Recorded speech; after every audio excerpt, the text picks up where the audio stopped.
ایران کے سعودی عرب پر حملے غیر ضروری کشیدگی ہیں اور پرامن ذرائع سے تنازع کے حل کی مخلصانہ کوششوں کو نقصان پہنچا رہے ہیں۔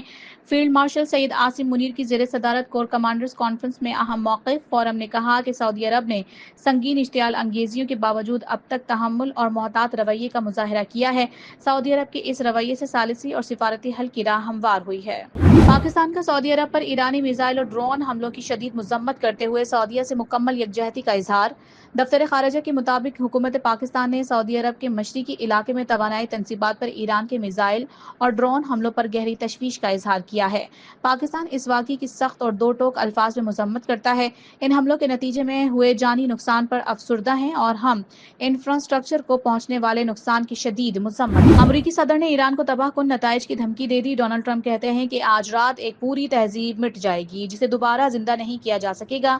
امریکی صدر ڈونلڈ ٹرمپ نے ٹروتھ سوشل پر اپنی ایک پوسٹ میں لکھا کہ میں ایسا کرنا نہیں چاہتا لیکن شاید ایسا ہی ہوگا۔ اب ہمارے پاس ایران میں مکمل تبدیل شدہ حکومت اور مختلف دانا اور کم انتہا پسند دماغ ہیں۔ اس صورت میں شاید کچھ زبردست اور انقلابی عمل دیکھنے میں آ جائے۔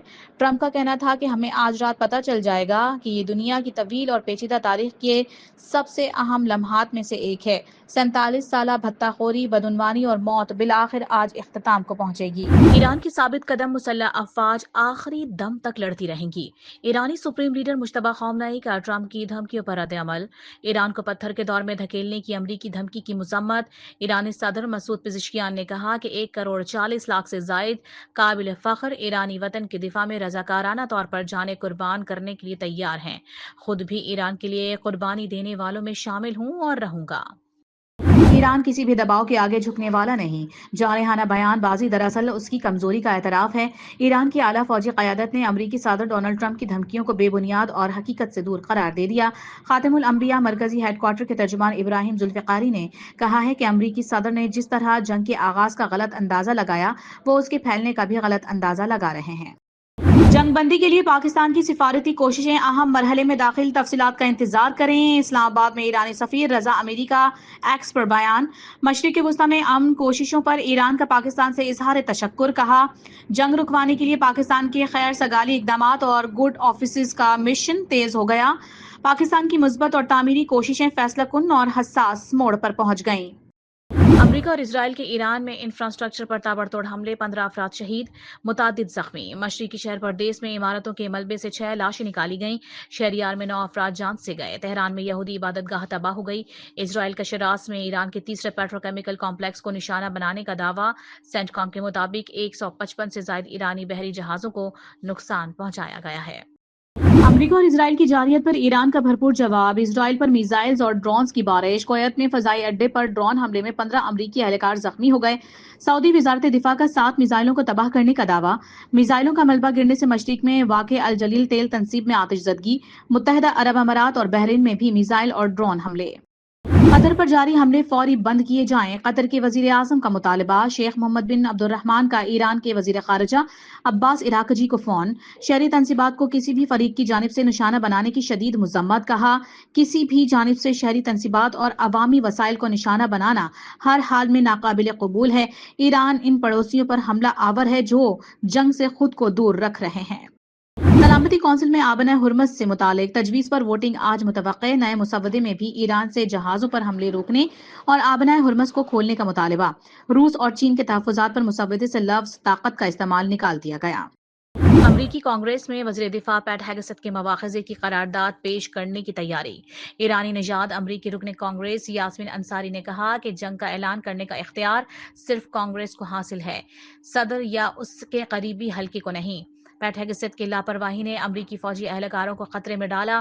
لڑکیوں کے اسکول پر بمباری بھی مواخذے اور عہدے سے ہٹانے کے لیے کافی ہے۔ امریکہ ایران جنگ کے باعث عالمی منڈی میں خام تیل کی قیمتوں میں 3% تک اضافہ۔ قیمتیں بلند ترین سطح پر پہنچ گئیں۔ برنٹ خام تیل کی قیمت بڑھ کر $111 فی بیرل ہو گئی، جبکہ امریکی WTI کی $115 فی بیرل ہو گیا۔ UAE مربن خام تیل $119 فی بیرل میں فروخت ہو رہا ہے۔ کرپشن کے خاتمے کے لیے سرکاری افسران کے اثاثے پبلک کیے جائیں۔ حکومت نے IMF کو یقین دہانی کرا دی۔ چیئرمین نیب کی تقرری کے طریقہ کار پر بھی نظر ثانی کا فیصلہ۔ نیب کو ادارہ جاتی آزادی اور عملی خود مختاری کے لیے اعلیٰ انتظامی عہدوں پر تقرری کا شفاف نظام متعارف کروایا جائے گا۔ بدعنوانی کے خاتمے کے لیے جامع اقدامات نافذ کیے جائیں گے۔ ان کے سوا ملک بھر میں بازار، مارکیٹ، شاپنگ مالز رات 8 بجے بند کرنے کا فیصلہ۔ بیکریز، ریسٹورانٹ، تندور اور کھانے پینے کی دیگر دکانیں رات 10 بجے بند کر دی جائیں گی۔ وزیر اعظم شہباز شریف کی زیر صدارت جائزہ اجلاس میں فیصلہ۔ سندھ میں مارکیٹس کے اوقات کار کے حوالے سے مشاورت جاری۔ کراچی سب سے زیادہ ٹیکس دیتا ہے، تاجروں کو ناراض کر کے جلد دکانیں بند نہیں کی جا سکتی۔ 8 بجے دکانیں بند ہونے سے لاکھوں مزدور متاثر ہوں گے۔ سینئر وزیر سندھ شرجیل انعام میمن کی پریس کانفرنس، کہا ریلیف کے لیے سندھ حکومت نے 35 ارب مختص کیے۔ سندھ پرائیویٹ بسوں میں مسافروں کو سبسڈی دینے والا واحد صوبہ ہے۔ ریلیف کے لیے موٹر سائیکلوں کی رجسٹریشن جاری ہے۔ اسلام آباد میں موٹر سائیکلوں کی ٹرانسفر فیس 1 ماہ کے لیے معاف۔ وزیر داخلہ محسن نقوی نے خوشخبری سنا دی، کہا فیس وزیر اعظم کے عوامی ریلیف اور سبسڈی اقدام کے تحت معاف کی گئی ہے۔ شہریوں کی سہولت کے لیے محکمہ ایکسائز کا دفتر 24 گھنٹے کھلا رہے گا۔ وزیر اعظم شہباز شریف کی زیر صدارت اعلیٰ سطح اجلاس، مستقبل کی ضروریات کے پیش نظر بجلی کی فراہمی کے لیے طویل مدتی منصوبہ بندی پر غور۔ بیٹری توانائی اسٹوریج سسٹم کے منصوبے پر کام تیز کرنے پر زور۔ شمسی توانائی اور دیگر قابل تجدید توانائی کے ذریعے ہی بجلی شعبے کا مستقبل قرار۔ قابل تجدید توانائی کے ذرائع کو مزید وسعت دینے کے لیے لائحہ عمل تشکیل دینے کی ہدایت۔ 14 مارچ سے 4 اپریل تک پیٹرولیم مصنوعات ہر 129 ارب کی سبسڈی دی گئی۔ وزیر خزانہ محمد اورنگزیب کا قومی اسمبلی میں اظہار خیال، بہت سے ممالک میں پیٹرولیم مصنوعات کی قلت پیدا ہوئی، کئی ممالک میں اس وقت راشننگ شروع ہو چکی ہے۔ UAE میں پیٹرول 30%، ڈیزل 70% مہنگا ہوا۔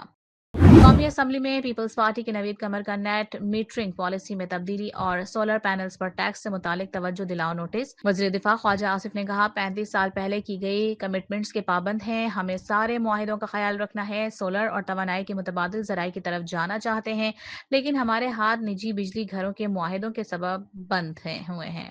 اسلام آباد ہائی کورٹ کا وکیل سلمان صفدر کی بانی PTI سے ملاقات کرانے کا حکم۔ 190 ملین پاؤنڈ کیس میں سزا معطلی کی درخواستوں پر سماعت۔ چیف جسٹس سرفراز ڈوگر نے کہا اپیل پر دلائل دینا شروع کریں گے تو 7 یوم میں فیصلہ کر دیں گے۔ صدیوں پر محیط پاک ترک تعلقات جامع معاشی شراکت داری کی جانب گامزن ہے۔ شہریوں کو انصاف کی فراہمی کے لیے ایک دوسرے کے تجربات سے استفادہ کر سکتے ہیں۔ وزیر اعظم شہباز شریف کی ترک آئینی عدالت کے صدر سے ملاقات میں گفتگو۔ قادر اوزقایا نے کہا ہے کہ پاکستان کے ساتھ پائلٹ پروجیکٹ کے لیے تیار ہے۔ پاکستان کی محبت ہر ترک کی رگوں میں بسی ہے۔ راولپنڈی میں 15 روز کے لیے دفعہ 144 نافذ، جلسوں، مظاہروں اور ریلیوں پر پابندی عائد، 5 یا اس سے زائد افراد کا اجتماع ممنوع۔ موٹر سائیکل کی ڈبل سواری پر بھی پابندی عائد کر دی گئی۔ اسلام آباد، پنجاب، خیبر پختونخوا اور کشمیر کے مختلف مقامات پر گرج چمک کے ساتھ تیز بارش۔ اسلام آباد اور راولپنڈی میں بادل جم کر برس پڑے۔ پشاور میں بھی جل تھل ایک ہو گیا۔ لاہور کے مختلف علاقوں میں بھی بوندا باندی سے موسم سہانا۔ شیخوپورہ، پاکپتن اور بہاول نگر میں بھی بادل برس پڑے۔ محکمہ موسمیات کی ملک بھر میں مزید بارش کی بھی پیش گوئی۔